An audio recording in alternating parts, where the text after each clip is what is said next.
As corporations tighten their stranglehold on the American way of life, they've managed to make carrying debt a crime.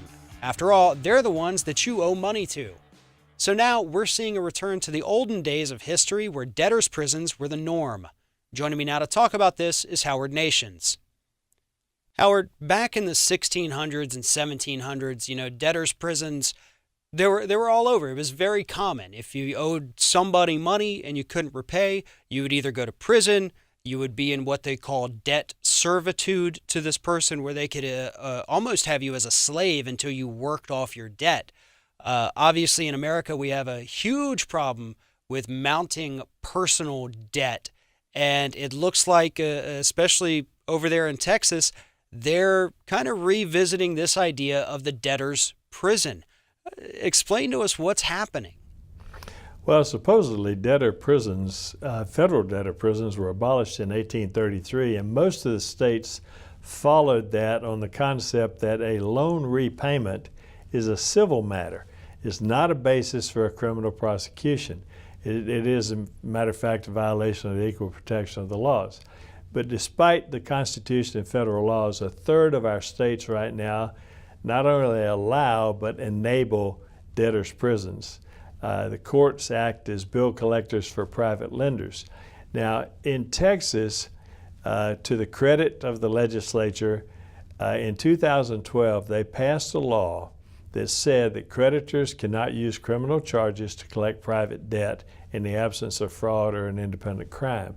Specifically, they were targeting the predatory payday lenders. They said that a payday lender check is not a criminal offense.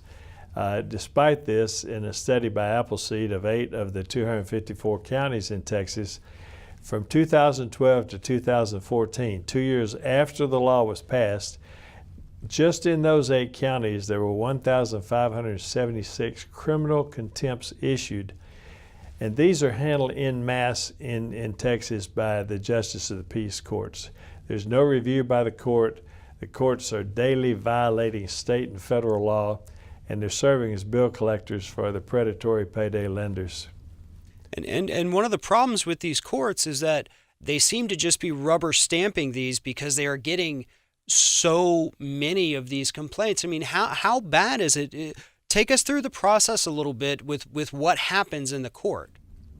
Well, first of all, in many of the 254 counties in Texas, the JP is not a lawyer. They have no idea of the law, no idea of the rules of evidence, no idea of constitutional rights of the debtors. But as an example, in Texas, there was a Miss Jones who was a 71-year-old receptionist. She lost her job. She borrowed $250 from Cash Plus, which is a payday lender. She gave a check to them for $271, and she gave the debit authorization. That's the key to predatory lending. When she didn't make the repayment, she tried to roll it over. They wouldn't agree. So Cash Plus goes to court in Austin. In the JP court, they filed a criminal complaint. Ms. Jones had moved. She got no notice of the complaint. The judge required no proof. The judge did not even review it. The judge completely violated the law. She issued a criminal warrant. Ms. Jones was served with a constable with an arrest warrant. Her fines now totaled $918.91. She was facing 180 days in jail, so she agreed to the fines. She lost her driver's license. Fortunately, in her case, she got free legal aid and got everything dismissed. But it's a flawed system. The JP in that case, Susan Stieg in Austin, admitted that she automatically files criminal charges based on fraudulent affidavits by, in this case, by Cash Plus, alleging criminal conduct. That's an absolute violation of the 2012 law.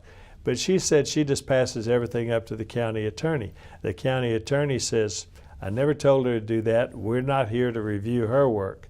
So what happens is the lender will come into court. They'll have all these affidavits claiming it's a criminal violation, and nobody reviews them. I've seen it happen where they just walk in. They'll have 15, 20, 30, 40 criminal prosecution affidavits.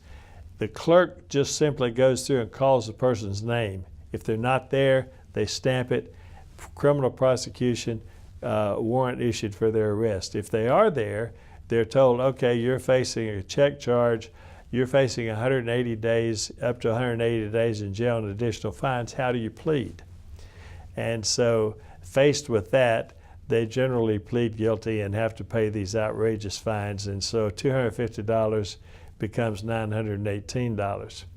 It's outrageous that the debtor prison is supposed to have been abolished, but in fact, you've got justice of the peace courts all over the country enabling predatory lending practices. And you had talked about the fact that in 2012, the Texas legislature, which Republican-controlled, Republican governor, but they still, when you get things like this, this is not a partisan issue. They look at this and they say, wow, this is a big problem. So they clarified the law. They said, in order for it to be criminal, the person has to knowingly essentially write what's called a hot check, which is a bad check. They know it's going to bounce, but they write it anyway because they want the good or service. And so these payday lenders are trying to file all of these bounce checks under that provision, which would make it a criminal offense, which a lot of times it is not. These people don't know the check may bounce because it's $5 short. But, the payment has to be made. They don't realize that they're $5 short, so they write the bad check. And that is not a criminal offense. There are fines and penalties for it, but that's not something that's going to land you in prison for 180 days. But these payday lenders, who you and I have spoken about plenty of times on this show, right. They're so greedy. They prey upon the poor. They pop up in low-income neighborhoods on a daily basis. This is what they do, and this is how they get their money back. And I think one of the worst things that's happening here is the fact that it's working. By going to the courts, which is illegal, they're actually getting most of their money back. And so I don't know. I mean, if these courts are knowingly doing this, we know it's against the law. What recourse really is there for consumers at this point? Well, what you have is you have inept judges who are, by carrying out this process of acting as illegal bill collectors and intimidating the debtors with fines and jail time, they are encouraging these same predatory lenders to come back and do it again. And they keep doing it over and over. It feeds on itself. New York Times did an article where they pointed out that an Arizona judge turned a local jail into a debtor's prison for poor laborers who were serving the interests of the local property owners. Now, here's another thing. This is ridiculous, but a lot of these judges and courts are finding that they need money, so they're using this system to collect fines and fees to fund the court. New York Times reported in 2010 that a judge in Alabama said that the legislature was pressuring the courts there to produce revenue. The method is by threatening imprisonment. And not only that, the Brennan Center for Justice showed that 13 states are charging the poor public defenders' fees, which encourages the indigent defendants to waive their right to counsel. And so it's having a very serious impact on the poor and the unemployed, who can be sent to jail for non-payment of regular bills. And then when they go to jail, quite often they will lose their right they'll lose their driver's license. They'll also lose the right to vote in a lot of states. What should be done is judges who are doing what the Justice of the Peace did in Austin, who just absolutely ignore the law, should be reported to judicial commissions. County attorneys and district attorneys should be reported to the Attorney General. And the predatory lenders who are filing affidavits that contain lies, that are saying that it's a criminal offense when they know it's not, they should be sued for malicious prosecution. Their debt should be waived, and they should be made to pay court costs for filing frivolous lawsuits. That would be the answer that's available, but you've got to have somebody to implement all that. Absolutely shameful, and unfortunately, with new Republican leadership in Washington, I don't see this getting any better.